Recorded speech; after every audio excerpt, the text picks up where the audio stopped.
Alam nyo ba na kaya nyong mapa-oo ang kahit na sino gamit lang ang psychology?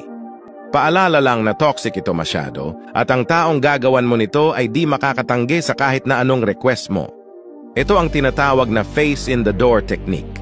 Ang una mo lang gawin ay ang mapahindi ang tao bago mo ito mapa-oo. Halimbawa na lang, pag kailangan mo ng 1,000 at kailangan mo mangutang sa kakilala mo, ang una mong sabihin ay uutang ka ng 10,000. Ang unang reaksyon ng kakilala mo dyan ay automatic na tatanggi dahil masyado itong malaki at saka ka naman humirit na kahit 1,000 na lang.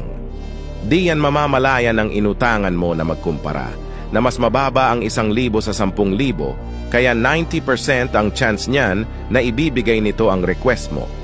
Kahit na sa una pa lang ay 1,000 lang naman talaga ang kailangan mo.